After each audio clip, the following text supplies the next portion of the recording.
In February 1931, Joseph Stalin made a speech to the Central Committee of the Soviet Union.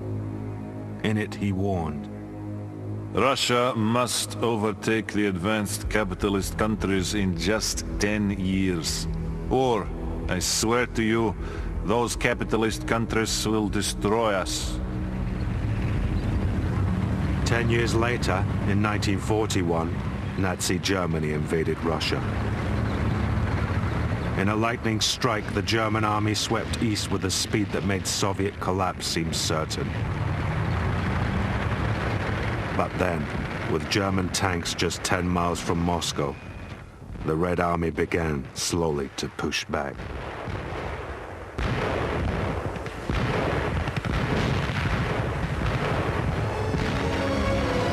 Soviet propaganda hailed this advance as painful but heroic. But also they stressed how this advance would not have been possible were it not for another advance. Just as painful, just as heroic. The creation over 10 years of Soviet industrial strength.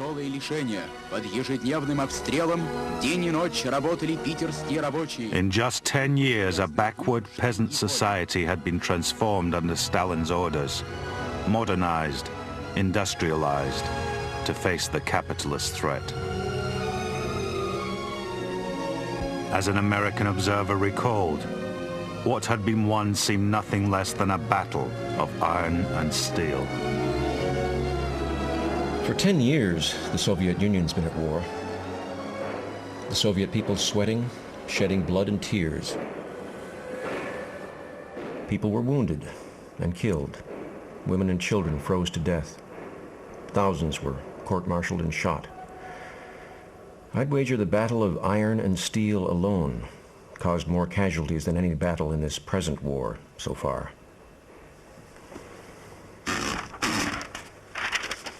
This is one man's story of the industrialization of the Soviet Union, a story both tragic and triumphant.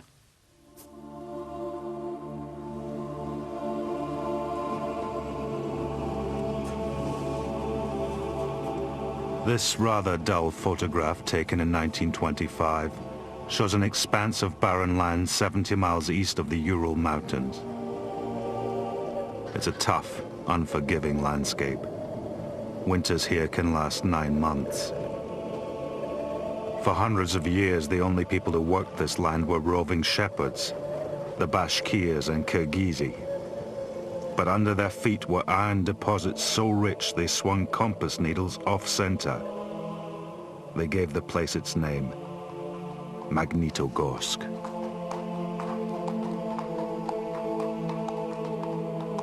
The same year that photograph was taken, industrial output in the Soviet Union was at rock bottom. Less than a sixth of what it had been, even under the Tsar. But that was to change. For the Bolsheviks, a workers' party, industry was the way forward. Industry managed by the workers' state, built by the workers, for the workers. For Stalin, industrialization was part of the international class struggle. Let us advance full steam ahead to become a country of metal.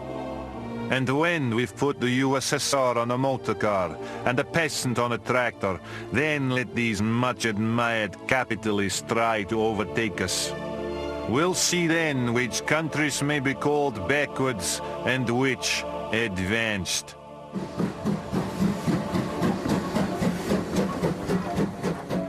In 1928, Stalin announced the first 5-year plan. Production targets way in advance of anything produced at that time were announced for every industry, with a concentration on iron, steel, coal, and oil. At Magnitogorsk, work began on an iron and steel complex to rival any in the capitalist world. Barren land would give way to vast blast furnaces and smelting plants. It was to be a symbol of what socialist planning could achieve. John Scott, an American, lived and worked in Magnitogorsk from 1932 to 1937.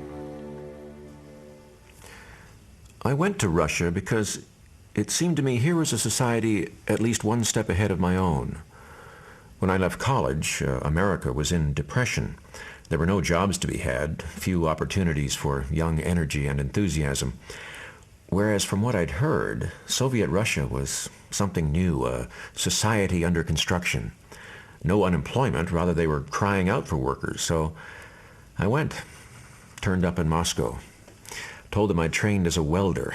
They put me on a 4-day train trip east to this new miracle city. I remember feeling very happy.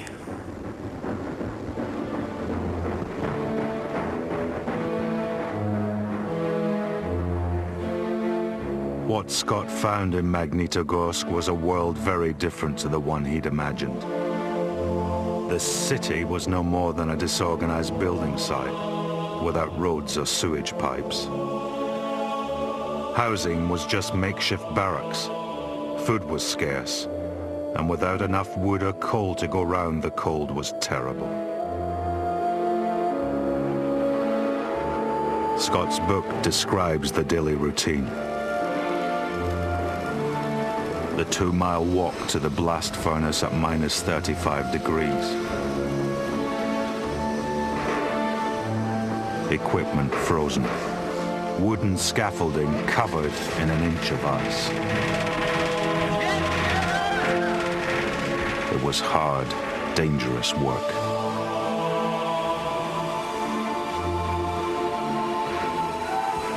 There were accidents. Every day, men crushed by girders, scaffolding collapsing. The workers came from all over. Russians, Ukrainians, Jews, Tartars, Mongols.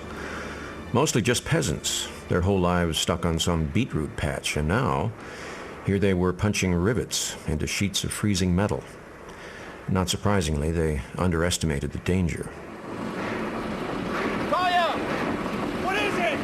There's a body! Up on top! Been out all night! Who is it? I don't know, he looks like a rigger. Must have slipped. I'll need 3 men to bring him down.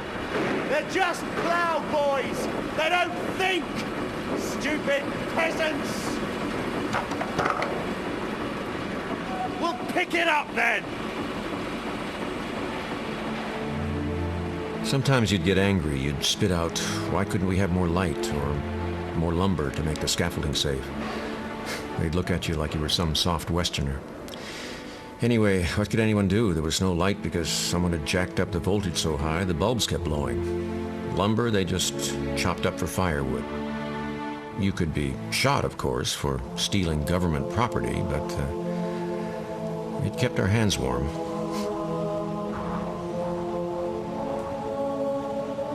When Scott first arrived in the Soviet Union, he thought it wonderful how people seemed not to mind about material comforts, how they ate only black bread, wore clothes till they fell to pieces, used old newspapers for writing letters or rolling up.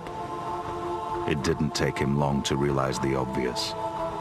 They ate black bread because that was all there was.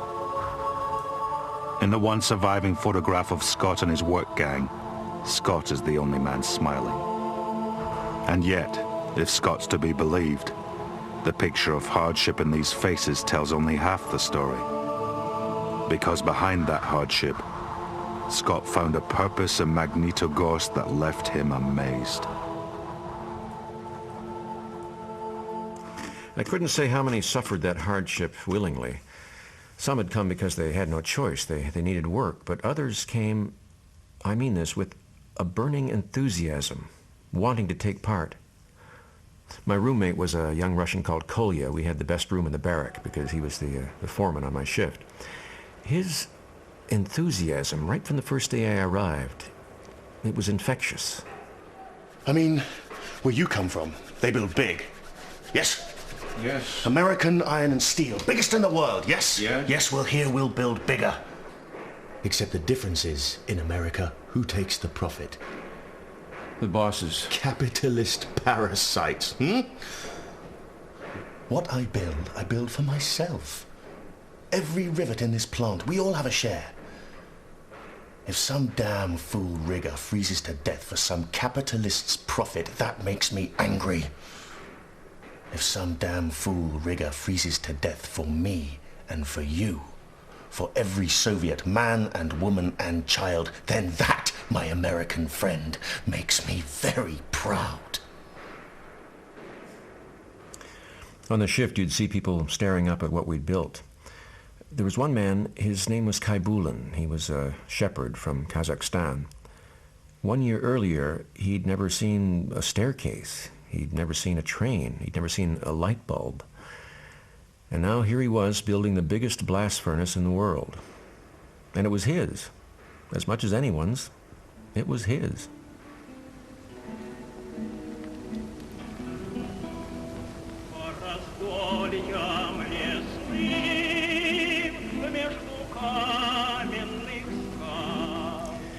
The atmosphere was extraordinary.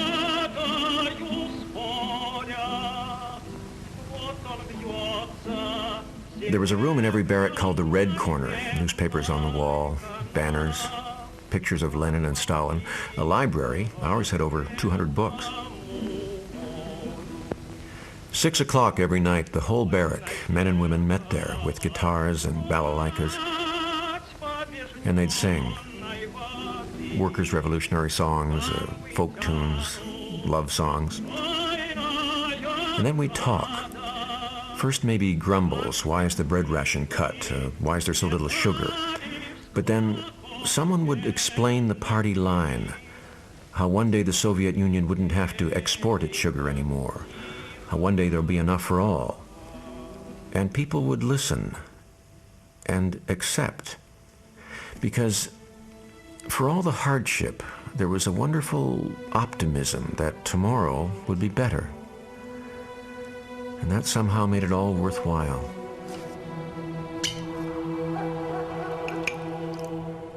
You know the difference between you and me. You are a reject from a system that's finished. Whereas I have this potato. Now it may not be much, but if we complete the plan on time, then our blast furnace will make metal. And with this metal, we will make tractors. And we will plow up so much of this land that I will end up with 2 potatoes. And maybe a motor car to sit in as I eat my potatoes. You see how it goes. Drink.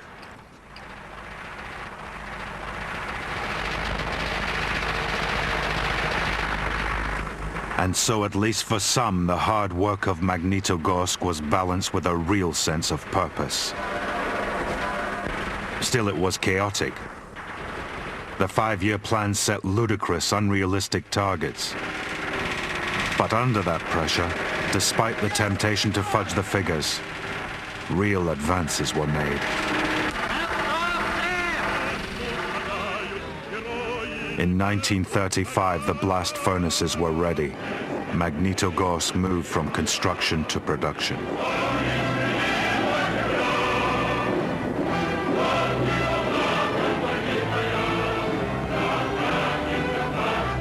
By 1936, every day the furnaces and mills produced 15,000 tons of iron ore, 4,000 tons of pig iron, 2,500 tons of rolled steel.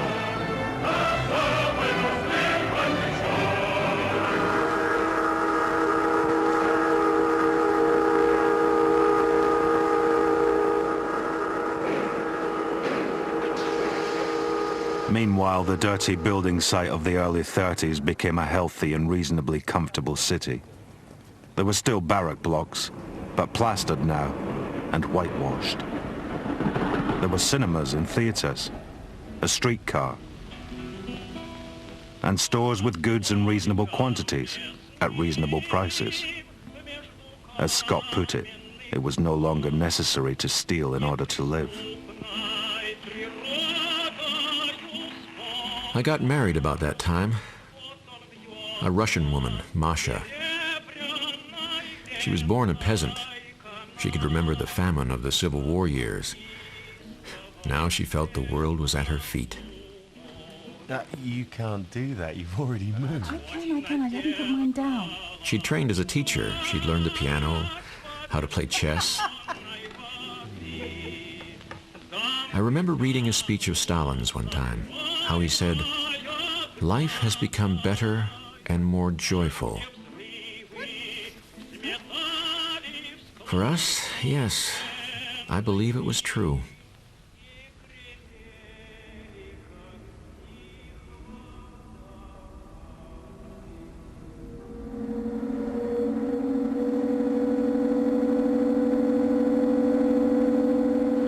Sometimes Scott's picture of Magnitogorsk sounds like so much propaganda, like the hyped reports in the newsreels made to exaggerate Soviet success. But Scott mentions too the failures. Machinery pushed beyond safe limits, repairs left undone, work quotas that put a dreadful strain on the workforce, causing resentment and fear amongst those unable to keep up. For some, Magnitogorsk was a true labor of love, hard work justified by results. For others, it was just hard work, coupled with a very real fear of the system.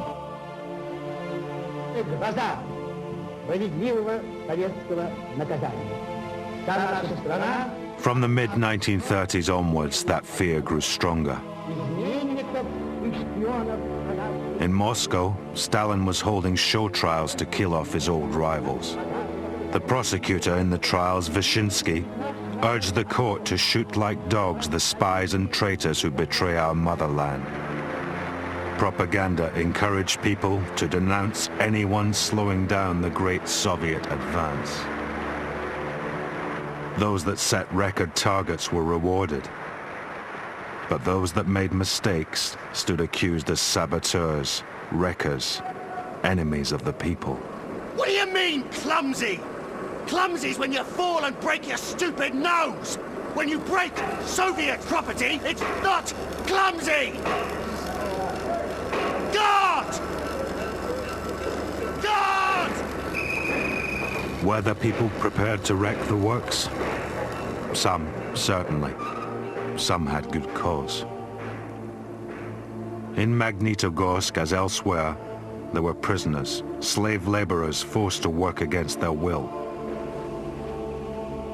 Most were kulaks, peasants condemned for no greater crime than owning a plot of land or a cow or two. There were 35,000 kulaks in Magnitogorsk. One, a man called Shabkov, worked in Scott's own team.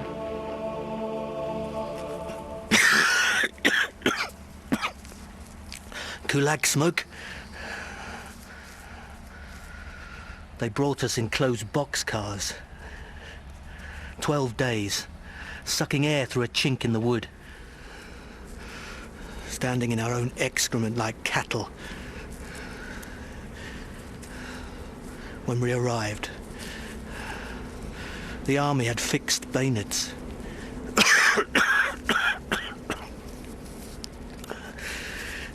They gave us tents to live in. That first winter, I don't know how many thousand died. All the children, I think. I lost my little girl. And then my son. And then my wife. How long is your sentence? 5 years. And then? Where can I go? They won't let me do any other kind of work. I'll stay. Join the glorious march of Soviet labor.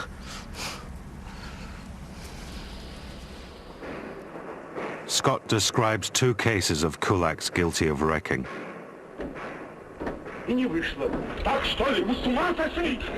One used a wrench to jam the works. Another filled the bearings of a gas turbine with ground glass. But the propaganda against wrecking was out of all proportion with the problem. Real sabotage was rare. Instead, for simple errors, or for no fault at all, managers and workers alike found themselves accused. It just slipped out of control. At least at first, there seemed to be reasons why people were arrested. Production targets not met, machinery broken. People thought, no smoke without fire, but in 36, 37, it got out of hand. It became stupid. For no reason. Arrests at midnight, workers, managers taken off, held for months, then a secret trial perhaps, then exile or execution. No one was guilty, and so everyone was afraid. People would say, if only Stalin knew.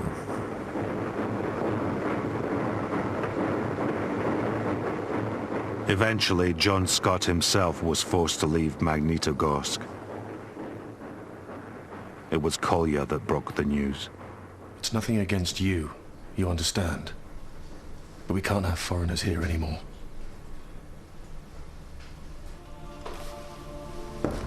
He'd survived black bread, rotten saltfish, the cold and hard work.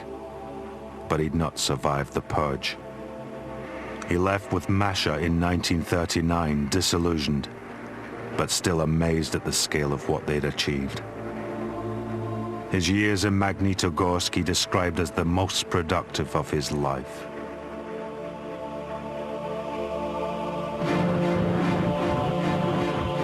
Two years later, the German invasion plunged the Soviet Union into war, and the war seemed to justify what had gone before. The scramble to industrialize so fast paid back with iron and steel for guns and tanks. And all that talk of enemies of the state made real by this attack on the motherland. Stalin was now cast in a new light as war leader, father of his country, America's friend. For Scott, writing of Stalin in 1942, it seemed as if, to some extent, the ends had justified the means. He knew how expensive, how brutal it would be. But he saw the threat. He knew one day enemy capitalist powers would try to destroy the first socialist state. So, ruthless, determined, he dragged the Soviet Union into the modern age. Along the way, millions of men and women died. Shot, frozen, starved, brutalized by labor. But the rest learned to work, to obey orders, to mind their own business, to take it on the chin without complaining. Things they'll need to survive a modern war. And if they do survive, and I believe they will, our debt to them will be enormous.